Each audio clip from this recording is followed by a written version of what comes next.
다 같이 신앙 고백 드리겠습니다. 나는 전능하신 아버지 하나님, 천지의 창조주를 믿습니다. 나는 그의 유일하신 아들, 우리 주 예수 그리스도를 믿습니다. 그는 성령으로 잉태되어 동정녀 마리아에게서 나시고 본디오 빌라도에게 고난을 받아 십자가에 못 박혀 죽으시고 장사된 지 사흘 만에 죽은 자 가운데서 다시 살아나셨으며 하늘에 오르시어 전능하신 아버지 하나님 우편에 앉아 계시다가 거기로부터 살아있는 자와 죽은 자를 심판하러 오십니다. 나는 성령을 믿으며 거룩한 공교회와 성도의 교제와 죄를 용서받는 것과 몸의 부활과 영생을 믿습니다. 아멘. 찬송가 455장 찬양드립니다. 찬송가 455장입니다.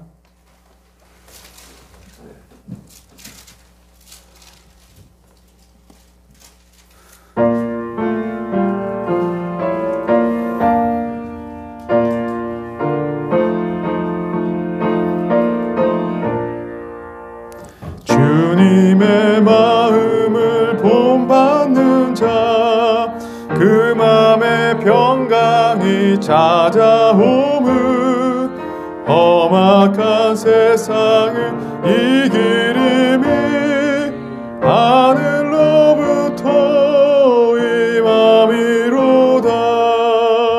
주님의 마음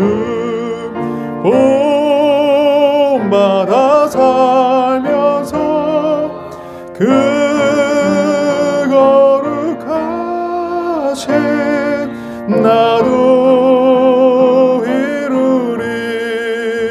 주 모습 내 눈에 안 보이며 그 음성 내 귀에 안 들려도 내 영혼 날마다 주를 만나 신령한 말씀을 배우도다. 주님의 마음 본받아 살면서 그 거룩하신 나도 이루리. 가는 길 거치고 험하여도 내 맘에 불평이 없어짐은 십자가 고난을 이겨내신 주님의 마음 본받음이라.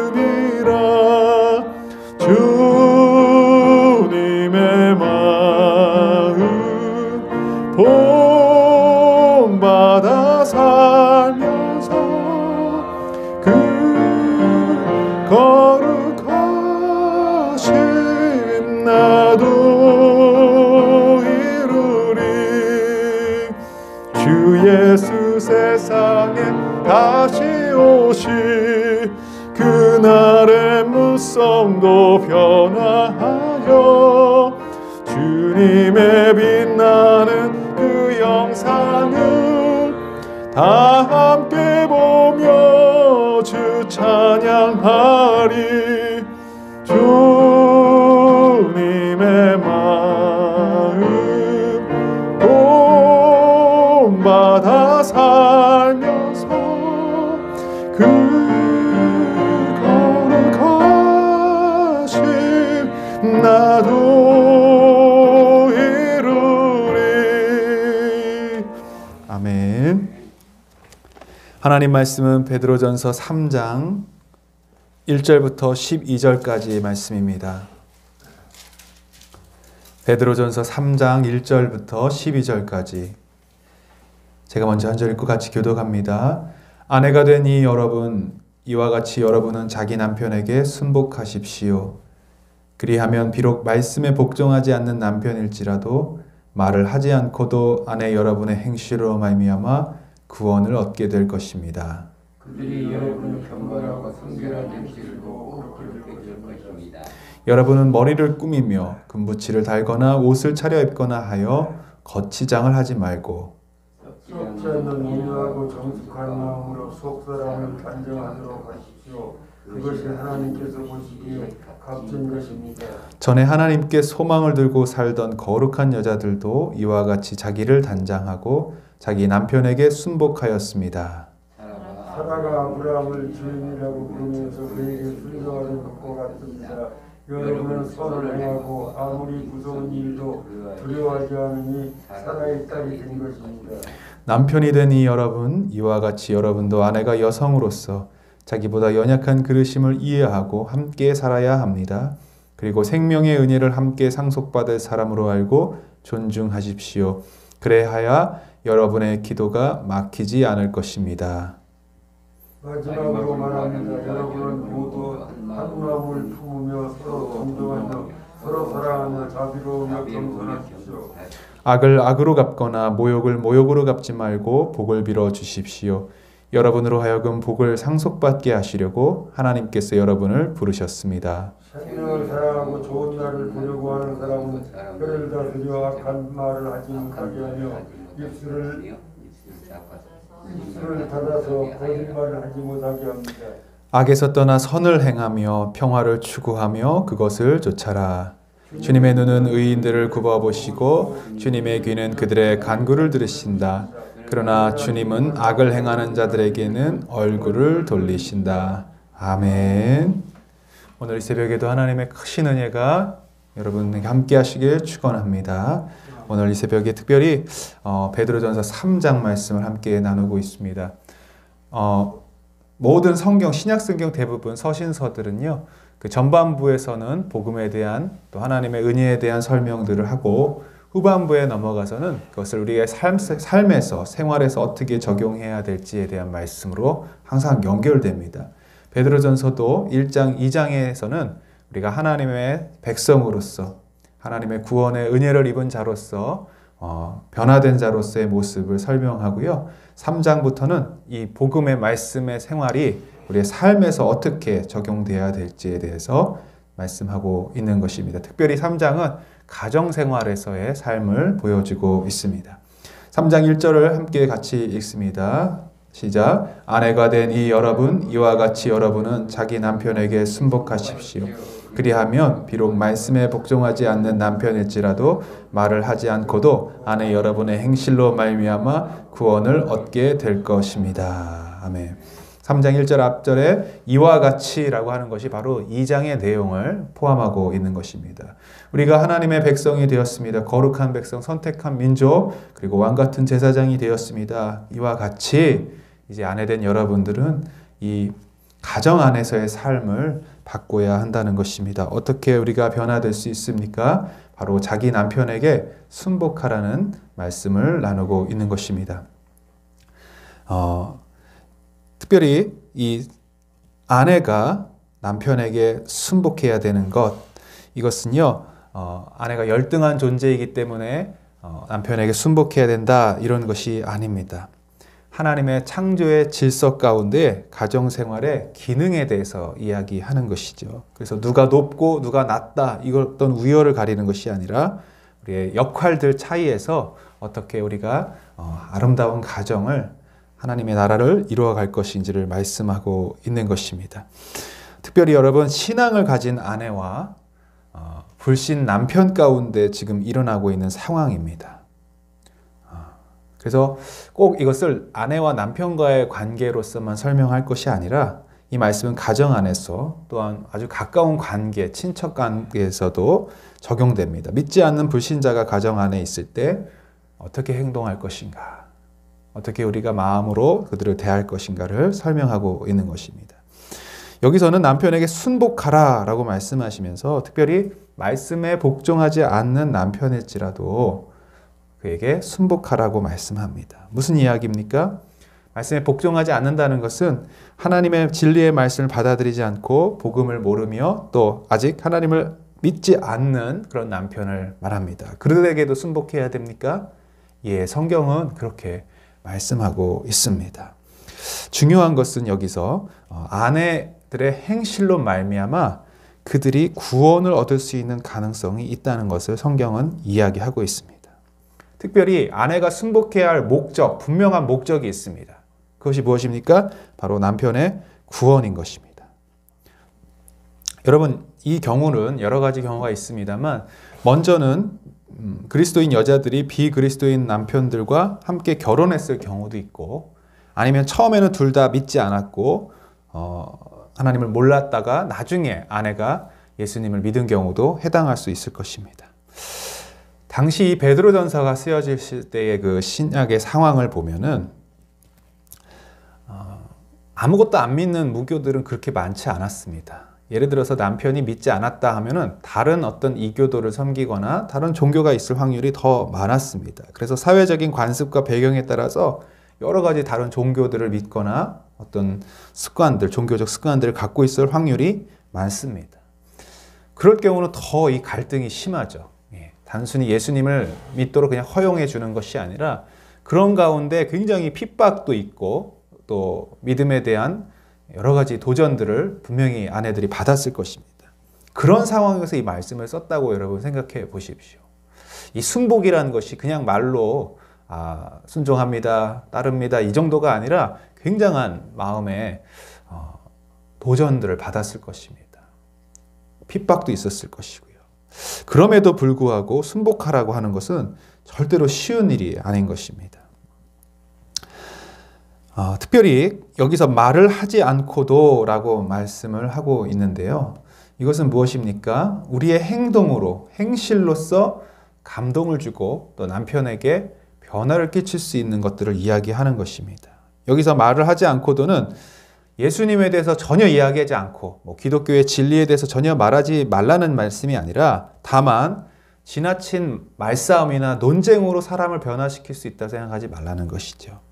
유창한 말을 갖고 사람들을 바꾸고 또 남편들을 변화시키는 것이 아니라는 것입니다.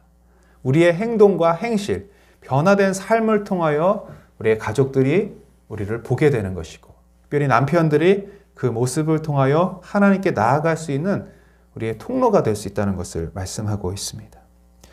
여러분 특별히 2절에 보면은 어떤 행실을 남편들이 보는가라고 나옵니다. 우리 2절 말씀 읽어보겠습니다. 시작. 그들이 여러분의 경건하고 순결한 행실을 보고 그렇게 될 것입니다.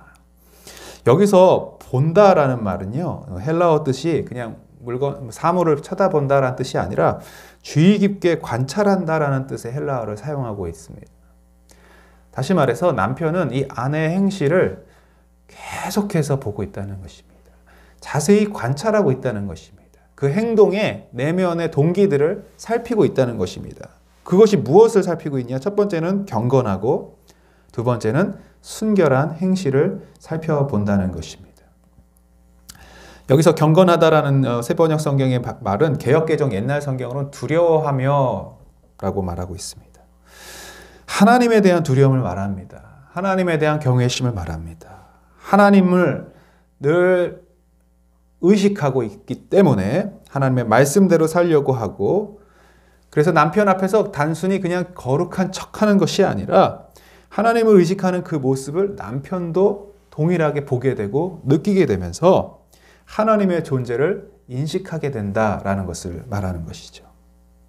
여러분 그래서 가정생활에서 우리가 아내와 남편과의 관계에서 무엇을 어떻게 할 것인가가 그냥 서로 사이의 관계만이 아니라 이 가정 안에 하나님의 임재가 있고 하나님을 의식하는 삶 가운데에 이 관계가 아름답게 변해간다는 것을 성경이 이야기하는 것입니다. 여러분 물론 쉽지는 않습니다. 최선을 다하고 남편을 섬기고 애쓰는 가운데도 그 당시의 남편뿐만 아니라 오늘날도 마찬가지죠. 계속 아내의 수고와 섬김을 평가절하하고 계속 무시하는 남편들도 많습니다. 또 사랑과 순복을 드리면 그것을 당연한 줄 알고 또 거만해지며 더 악해지는 그런 남편들도 분명히 있을 것입니다. 그런데 오늘 계속해서 말씀하는 것이 무엇입니까? 우리가 잊지 말아야 할 것은 이 가정의 주인이 바로 하나님이시라는 것입니다.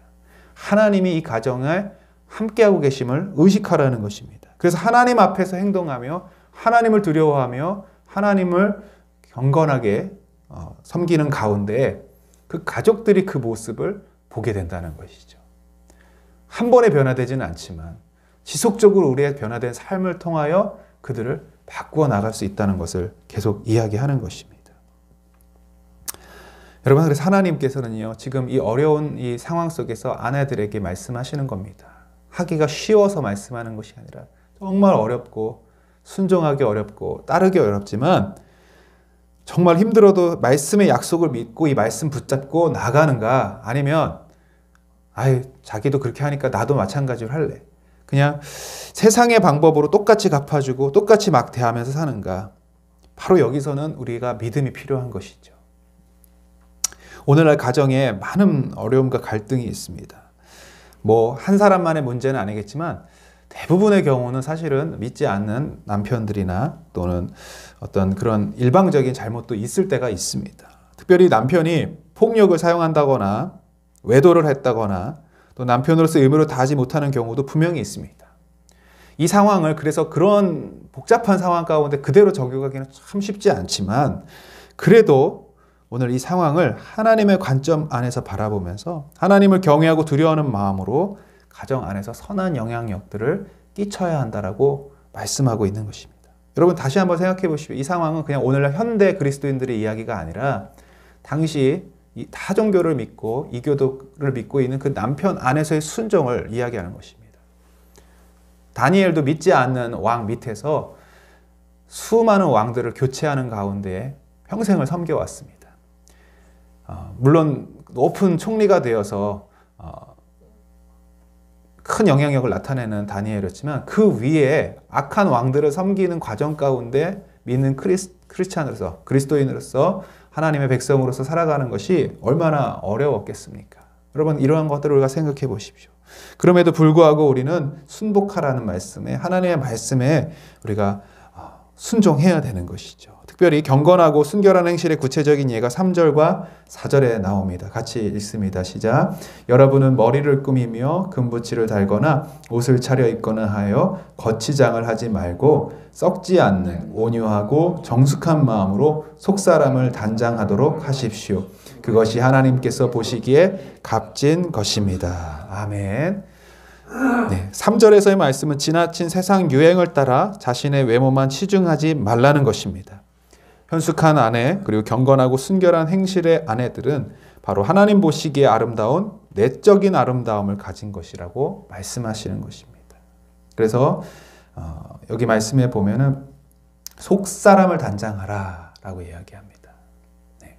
우리의 외모를 꾸미기보다는 먼저 내면을 가꾸고 속사람을 단장하는 것입니다.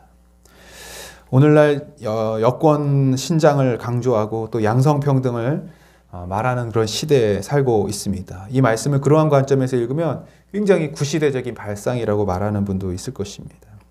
특별히 요즘에 이제 신학 중에서도 페미니즘 신학이 있어요. 그래서 여성 신학이라고 하는데, 그런 신학자들은 주로 이런 말씀들을 아예 그냥 버려버립니다. 읽지 않습니다. 단순히 그냥 그 1세기 시대에 바울, 베드로 이런 남성 사도들에 의한 관점으로 쓰여졌기 때문에 이 말씀을 그대로 고지고대로 이 현대사회에 적용할 수 없다라고 신학자들이 이야기하는데요. 그것은 잘못된 것입니다.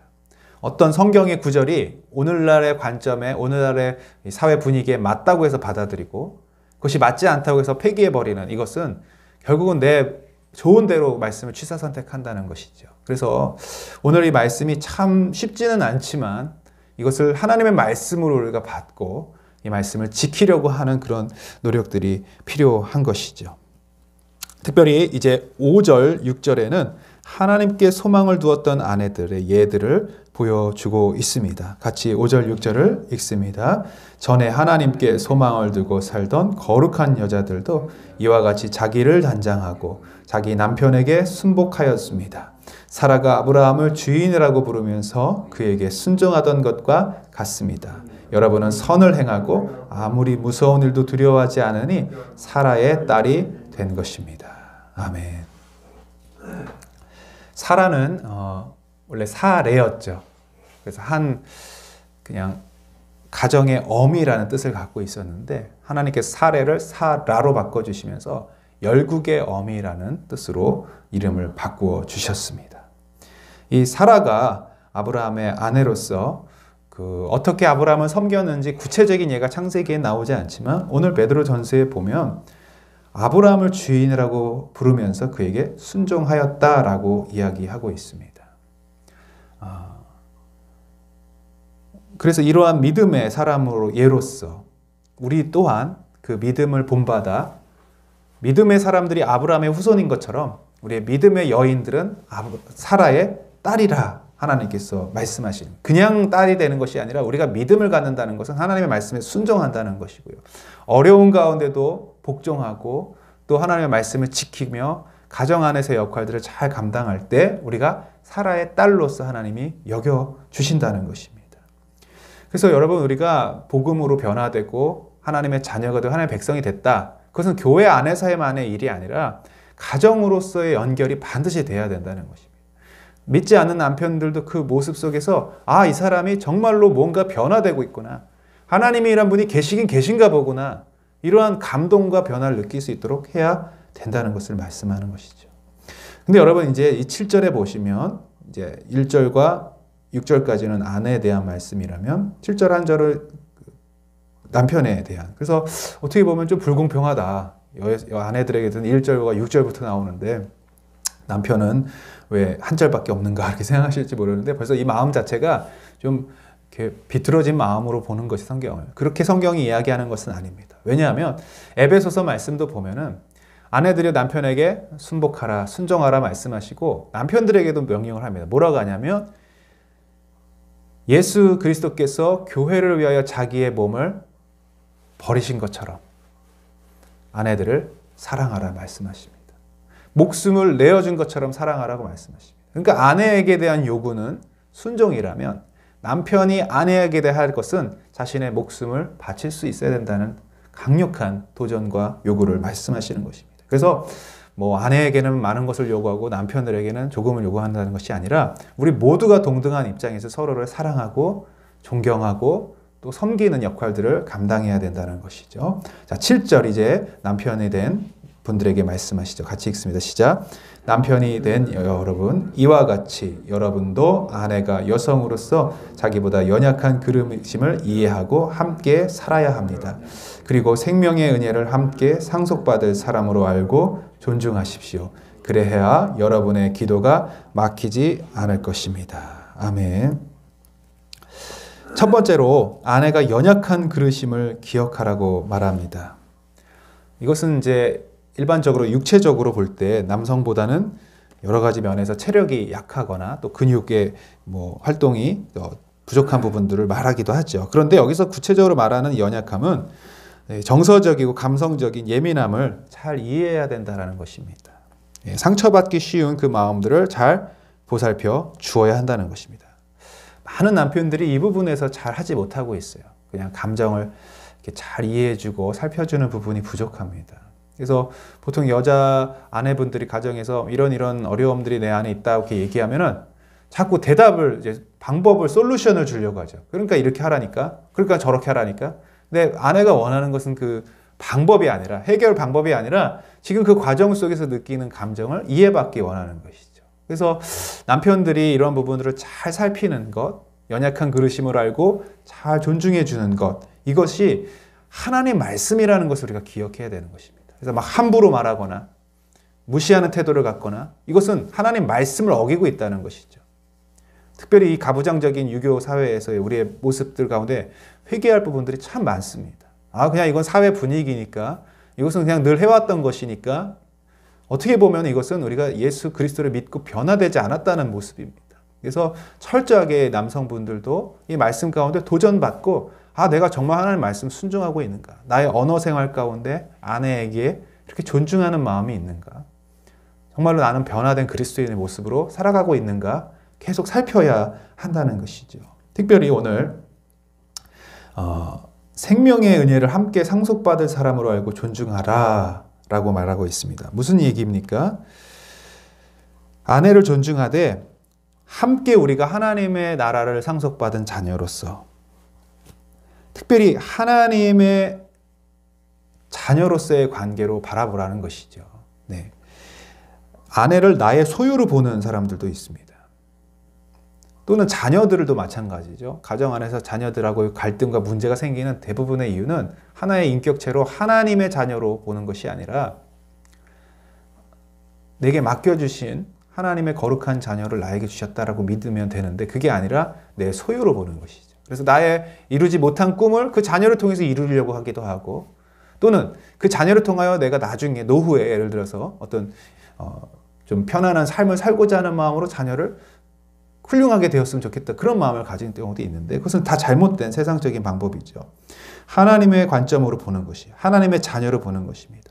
거룩한 하나님의 백성이 동등한 입장에서 우리가 같이 되었음을 바라볼 때에 그들을 대하는 태도가 바뀔 수 있다는 것입니다. 특별히 오늘은 기도가 막히지 않도록 하기 위함이다 라고 이야기하고 있는데 남편과 아내와의 관계에서 막힘이 있으면 하나님과의 관계 역시 막힌다는 뜻입니다. 여러분 이 부분을 잘 살펴봐야 됩니다. 가정 가운데 문제가 있고 갈등이 있고 아픔이 있으면 사실은 이 영적인 생활도 평탄할 수가 없습니다. 그래서 이 같이 움직여가는 것이죠. 정서적인 관계 또 영적인 관계. 그래서 이 부분에서 우리 기도가 하나님 앞에 쭉 상달되고 나아가기 위해서 막힘 없이 또 서로 사랑하며 끝까지 인내하며 그렇게 나아가야 할 것입니다. 이제 8절부터 12절까지는 가정생활을 포함할 뿐만 아니라 교회 공동체나 또 우리의 대인과 함께 여러 가지 삶에서의 모습을 이제 포괄적으로 말씀하고 있습니다. 특별히 여러분 이 고난을 당할 때에 어떤 관계 속에서 악으로 갚는 사람이 있고 나를 모욕하는 사람이 있을 때 어떻게 해야 될까? 이런 부분은 참 힘든 부분인데요. 우리가 잘 알고 있지만 이 말씀을 다시 되새기고 묵상함으로 오늘 이 새벽에 한번 그 말씀에 도전받고 그렇게 살 수 있도록 하나님께 힘을 달라고 한번 기도를 했으면 좋겠습니다. 8절부터 우리 12절까지 한 절 한 절 내게 주시는 말씀을 한번 읽어보시기를 바랍니다. 시작. 마지막으로 말합니다. 여러분은 모두 한 마음을 품으며 서로 동정하며 서로 사랑하며 자비로우며 겸손하십시오. 악을 악으로 갚거나 모욕을 모욕으로 갚지 말고 복을 빌어 주십시오. 여러분을 하여금 복을 상속받게 하시려고 하나님께서 여러분을 부르셨습니다. 생명을 사랑하고 좋은 날을 보려고 하는 사람은 혀를 다스려 악한 말을 하지 못하게 하며 입술을 닫아서 거짓말을 하지 못하게 하여라. 악에서 떠나 선을 행하며 평화를 추구하며 그것을 좇아라. 주님의 눈은 의인들을 굽어보시고 주님의 귀는 그들의 간구를 들으신다. 그러나 주님은 악을 행하는 자들에게서는 얼굴을 돌리신다. 아멘. 참 힘든 말이죠. 네, 한 마음을 품어라. 서로 불쌍히 여겨라. 또 서로 사랑하라. 자비롭고 겸손해라. 특별히 나에게 악하게 대하는 사람들에게, 나를 모욕하는 사람에게, 내 뒤에서 나의 험담을 하는 사람들에게, 그리고 나에게 앞에서 대놓고 분노하는 사람들에게 우리가 어떻게 할 것인가? 세상에서의 방법은 뭐죠? 나를 함부로 보지 못하게 해야 된다고 이야기합니다. 그래서 한번 세게 부딪혀주면 나를 두려워할 것이고 앞으로 나에게 함부로 대하지 못할 것이야 라고 세상에서는 우리가 그렇게 교육받죠. 근데 하나님의 방법은 정반대입니다. 악을 악으로 갚지 말고 선으로 돌려주라고 말합니다. 모욕할 때에 우리는 그들을 위해서 복을 빌어주라고 말씀하십니다. 여러분 차라리 그냥 이 교회에서 40일 금식해라, 며칠 그냥 금식해라 이렇게 하는 건 더 편할지 모르겠는데요. 나에게 이렇게 아픔을 주는 사람들에게 사랑하는 것, 이게 더 어려울 수도 있습니다. 근데 진짜 변화된 삶은 결국은 이런 언어 생활과 관계와 가정에서의 모습으로 나타나는 것입니다. 예수님을 믿기 때문에 우리가 참는 것이고 하나님의 자녀가 되었고 우리가 하나님 나라를 바라보기 때문에 이런 부분에서 인내할 수 있는 것이죠. 그래서 잘 지키기 어려운 말씀드립니다. 오늘 사실 3장은 굉장히 도전적인 말씀이고요. 당장 오늘 시작하는 이 하루를 이제 적용해야 갈 때 굉장히 부담스러운 말씀입니다. 교회 안에서의 관계, 또 가정 안에서의 우리가 계속 보는 사람들과의 관계, 이 부분을 어떻게 우리가 이 말씀 가운데 순종할 수 있을까? 오늘 저 찬양을 앞에 455장 주님의 마음을 본받는 자 이렇게 찬양을 했는데요. 1절에 이런 가사가 있습니다. 주님의 마음을 본받는 자 그 마음에 평강이 찾아오면 험악한 세상을 이길 힘이 하늘로부터 임함이로다. 내 힘으로 할 수 없습니다. 절대로 할 수 없습니다. 그래서 매일매일 주님 앞에 우리의 문제와 어려움을 앞에 고백하는 것이죠. 나를 힘들게 하는 사람들의 이름을 주님 앞에 올려드리며 도와달라고 간구하는 것이죠. 다윗이 그러지 않았습니까? 네. 자기의 장인 어른이신 사울이 평생을 쫓아다니며 죽이려고 했습니다. 사랑하는 아내가 자기를 모욕하고 조롱하였습니다. 자기의 아들들이 자기를 죽이려고, 그래서 신발도 제대로 신지 못한 채 왕궁에서 쫓겨나는 삶을 살았습니다. 이 가정 관계가 완전히 무너진 것이죠, 어떻게 보면. 그래도 끝까지 참습니다. 왜요? 그들을 사랑하기 때문도 있겠지만 첫 번째로는 하나님을 계속 의식했던 것입니다. 하나님이 허락하시고 기름 부은 사람을 내가 어찌할 수 없다고 말씀하시고, 내가 하나님 앞에서 찬양하니 저가 나를 조롱하더라도 나는 이보다 더 낮아질 수도 있다라고 이야기합니다. 결국 이 가정생활에서 우리가 생활하는 이 방법과 모든 것이 하나님을 의식하고 하늘의 힘과 능력을 얻는 것입니다. 그래서 기도해야 되는 거죠. 기도하지 않으면 무너집니다. 인간적인 마음으로 육적인 것을 계속 대할 수밖에 없습니다. 특별히 오늘 우리의 관계 속에서 가장 가까운 관계부터 한번 생각해 보시고 오늘 이 새벽에 기도의 언어를 통하여 하나님 앞에 올려드립시다. 지금 이러한 부분에서 주님, 저는 감당할 수 없습니다. 이렇게 나를 대하는 남편들에게, 또 가족 아이들에게 주님, 저는 용서할 수 없습니다. 그러나 하나님이 하시라고 하면 이 시간 순종하겠습니다. 제게 힘을 주시고 능력을 주십시오. 함께 기도할 수 있는 저와 여러분 되시길 주님의 이름으로 축복합니다. 같이 기도하겠습니다. 거룩하신 하나님 아버지, 오늘 참 어려운 말씀을 우리가 읽고 또 받았습니다.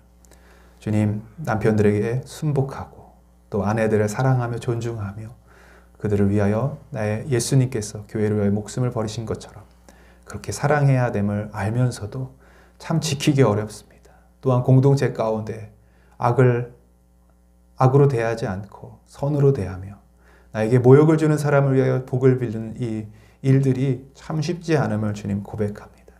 주님의 마음을 이 시간 본받기를 원합니다. 주님, 하나님의 그 사랑을 우리 가운데 부어주셔서 하나님의 능력으로 우리가 사랑하며 섬기며 또 순종할 수 있도록 인도하여 주시옵소서. 이 가정 안에 주인이 하나님이심을 고백합니다. 주님, 우리 교회 안에 하나님이 모든 상황들을 지켜보고 계심을 믿습니다. 그래서 우리 살아가는 하루하루 삶을 주님께서 지켜주시고, 특별히 오늘 하루 우리가 더 사랑하고 더 섬기고 더 참고 인내할 수 있도록 도와주시옵소서. 하나님, 코로나19를 빨리 종식시켜 주시고 이 추운 겨울 우리의 마음에 얼어붙지 않게 하여 주옵시고, 특별히 하나님과의 관계에서 우리의 신앙과 믿음이 주님 경직되지 아니하고 더 주님 앞에 나아갈 수 있는 우리가 되게 하여 주옵소서. 아버지, 다음 주에 이제 사무총회가 있습니다. 하나님께서 은혜를 주셔서 하나님 아름답게 이 모든 것들이 진행될 수 있도록 도와주옵시고, 내년도에 특별히 이번에 아무것도 우리가 할 수 없었던 것이 많은데 하나님, 내년도에 우리 교회가 주님 믿음으로 더 나아갈 수 있도록 또 성장하고 또 부흥할 수 있도록 주님께서 함께하여 주시옵소서. 하나님, 오늘도 특별히 여러 가지 질병과 싸우며 주님 낙심하는 마음과 싸우며 고난과 싸우고 있는 사랑하는 주의 백성들, 주님 이 시간 찾아가 주시기를 원합니다. 주님의 그 크신 위로로 함께하여 주옵시고, 내가 너와 함께하리라 말씀하신 그 약속을 믿게 하시고, 하나님 담대하게 이 모든 어려운 상황들, 특별히 하나님 치유하는 능력들을 경험할 수 있도록 주께서 함께하여 주시옵소서. 어린 자녀들을 위하여 기도하는 부모님의 마음도 주님 받아주셔서 그들이 하나님 장기적인 치료에 돌입될 텐데 하나님 지치지 않게 하시고 주님 회복되게 하시고 면역력도 좋게 하여 주셔서 하나님께 영광 돌리는 귀한 자녀들 다 되게 하여 주시옵소서. 아버지, 하나님 특별히 선교하시는 우리 사랑하는 선교사님들 해외에 나가서 여러 가지 어려움을 겪고 또 위험 가운데 노출되어 있는데 주님께서 지켜주시고 안전하게 하시며 그 가정과 자녀들 가운데도 함께하여 주셔서 하나님의 은혜를 누리며 날마다 승리하며 살아가실 수 있도록 인도하여 주시옵소서.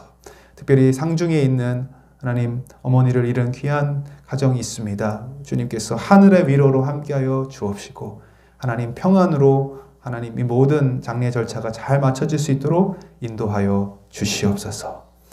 오늘 이 새벽에 주님 우리의 모든 기도의 제목들 가운데 응답하여 주시고 함께 하실 줄 믿사오며 거룩하신 예수 그리스도의 이름으로 기도하옵나이다. 아멘. 하늘에 계신 우리 아버지의 이름을 거룩하게 하시며 아버지의 나라가 오게 하시며 아버지의 뜻이 하늘에서와 같이 땅에서도 이루어지게 하소서. 오늘 우리에게 일용할 양식을 주시고 우리가 우리에게 잘못한 사람을 용서하여 준 것 같이 우리 죄를 용서하여 주시고 우리를 시험에 빠지지 않게 하시고 악에서 구하소서. 나라와 권능과 영광이